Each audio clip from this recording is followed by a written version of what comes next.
Hello everyone, my name is Christian. Welcome to my hobby blog. I am very, very excited for today because we are now finished with every Vinegar Syndrome 2022 subscription release. I have a massive playlist. If you're ever curious about any particular release, go into there. We also have all of the monthly rankings in that playlist too, called the Vinegar Syndrome Subscription 2022 Package, I think is the playlist name. I don't have many playlists on my channel, so I would recommend just going on there, checking it out. Today will also serve as a special announcement video about my plans with Vinegar Syndrome for next year, and I don't know whether to go into the ranking first or just give the news now. But I will say that this year was a very special year for me. Being a subscriber, it was the first time that I've ever done that. I've always wanted to be a subscriber of Vinegar Syndrome because they have so many wonderful releases.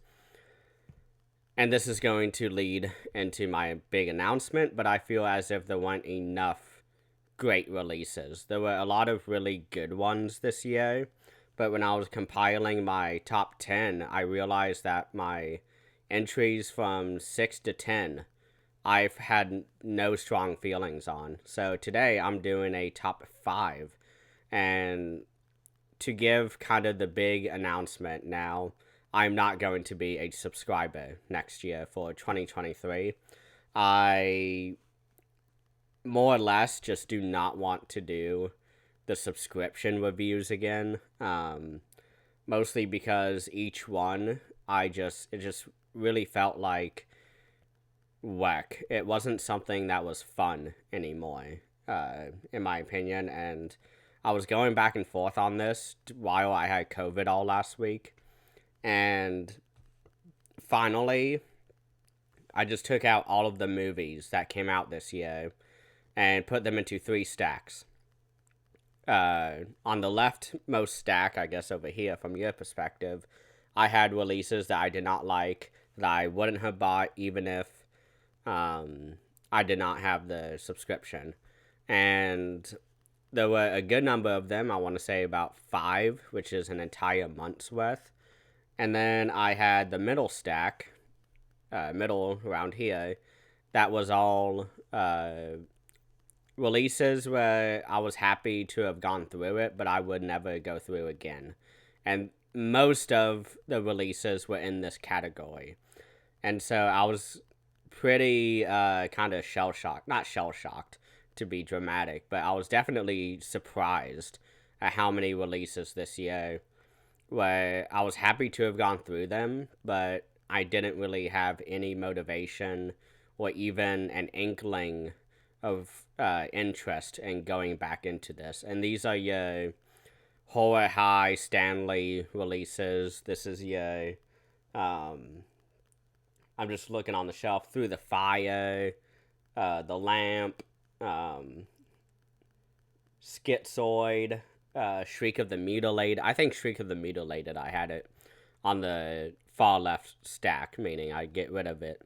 But then I also had the stack where it was all releases that I was very happy to have seen, or ones that I deem essential, or the definitive edition of those movies. And I was able to get a good amount of them in this stack, but it still wasn't enough for me to go, yeah, I definitely need to do the subscriber package, because a few of these on the list I realized didn't even come out this past year. One of which was Trauma, I believe. That one came out, I want to say in 2021, December.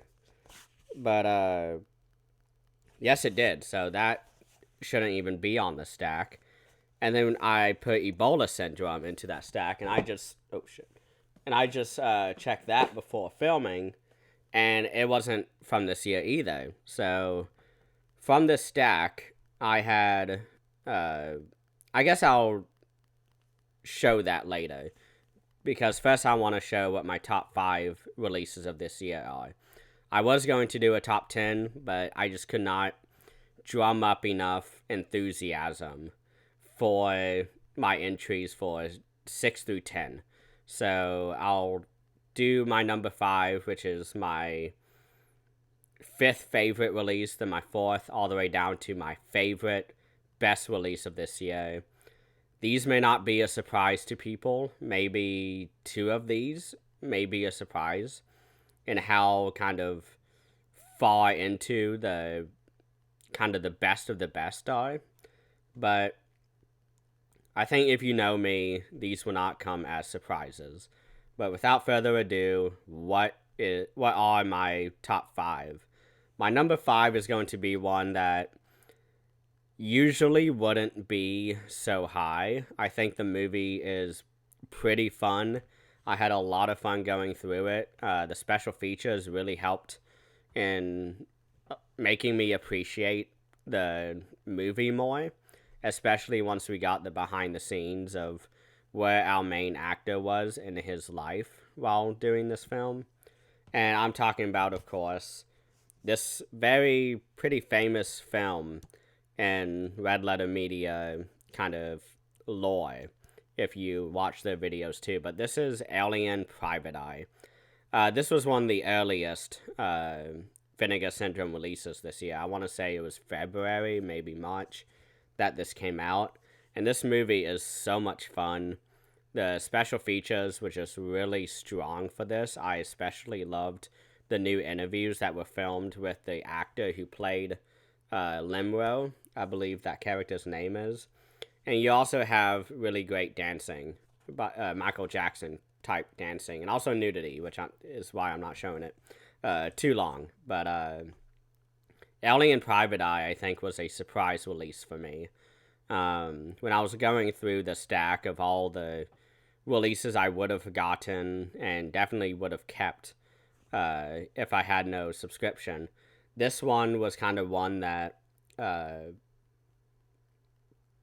just slowly crept up the ranking in the stack I made. And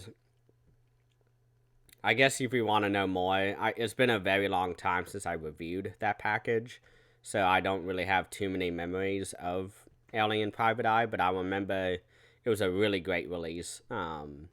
Great interviews all across the board, especially the new ones. I don't think I listened to the commentary on this if they had one, but it was just a really great release, and I think as a package, it's one of the better ones that Vinegar Syndrome did this year. The next one is one that a lot of people, I don't think, are giving a chance, and this is why it crept up a bit, because this is one of the double features that was released this year.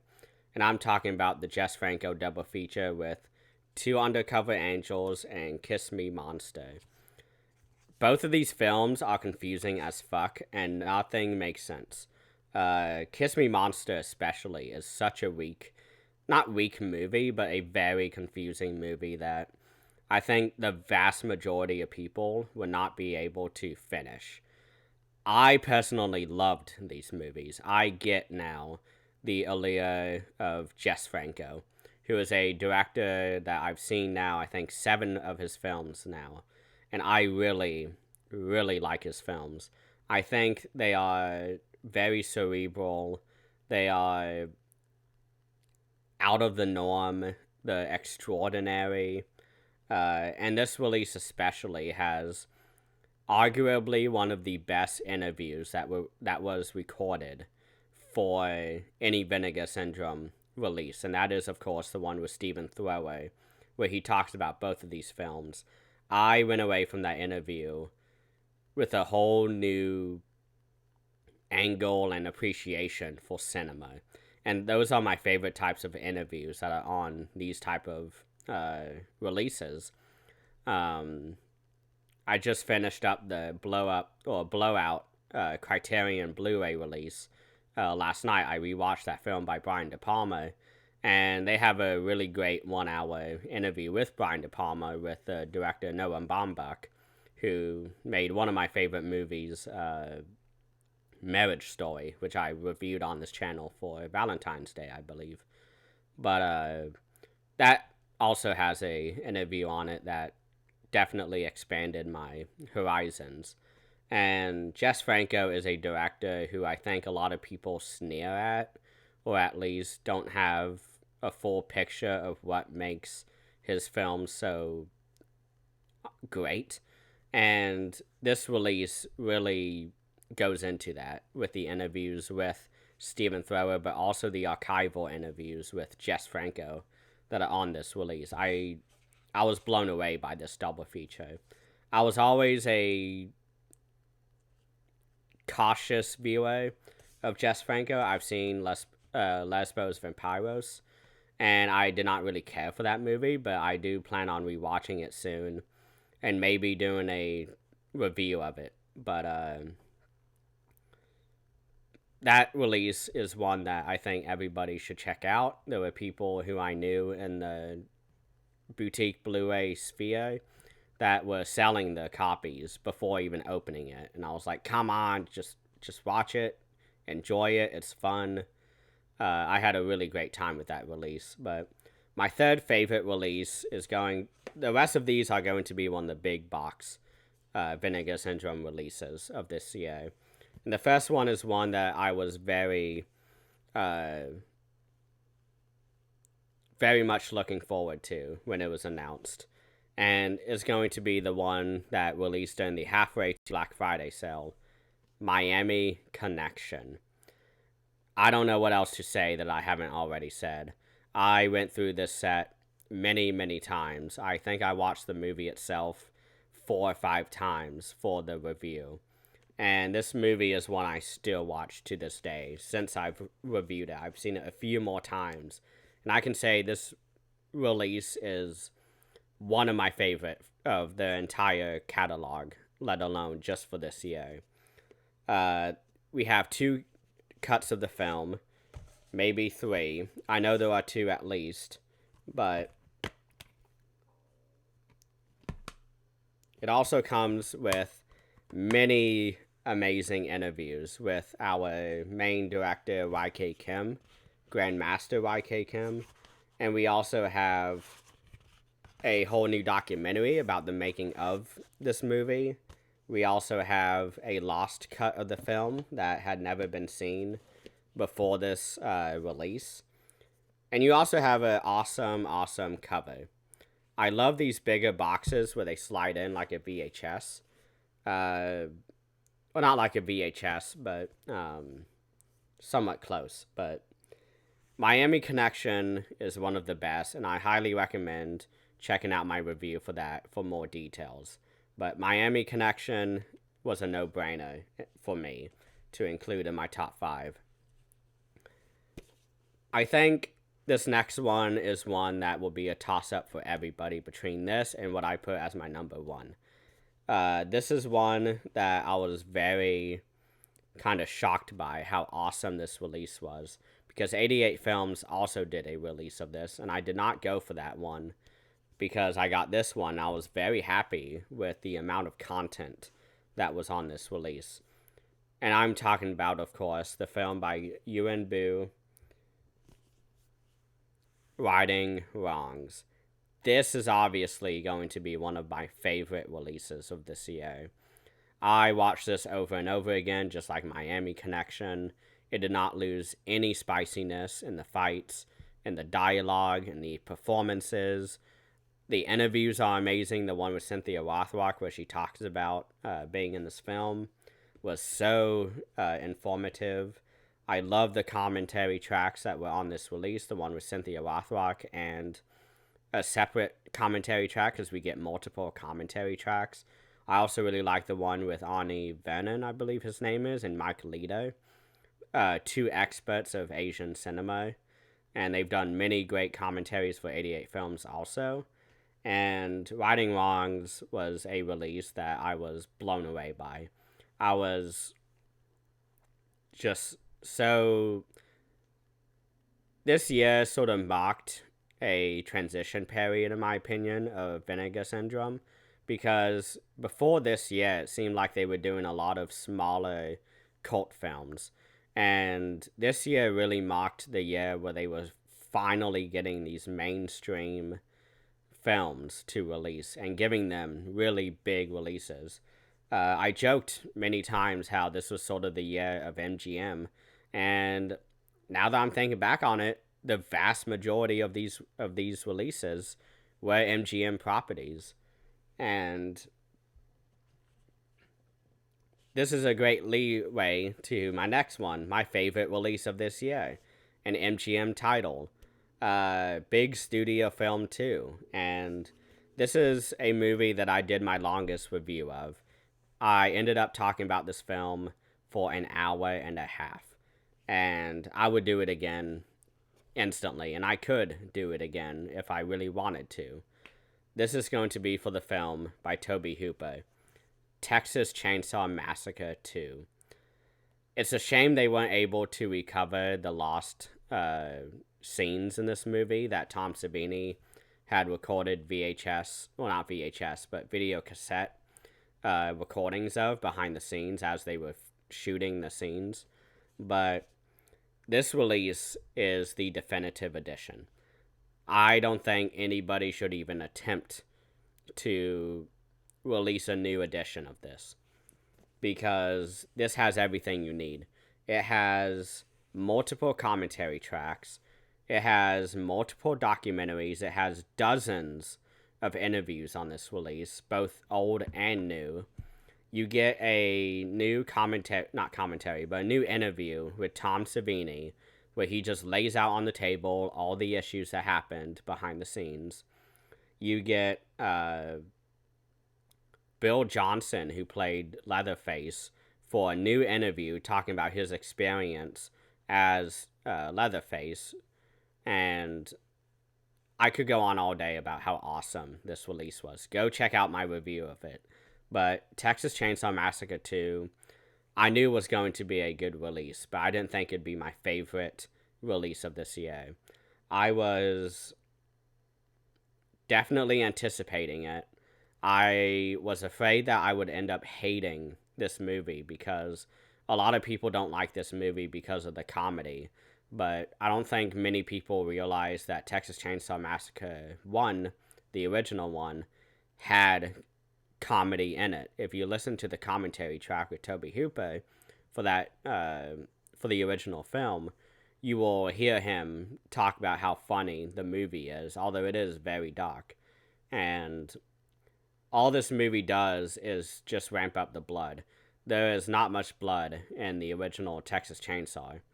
There's a lot of it, though, in part 2. And I'm so happy that I ended up loving the movie.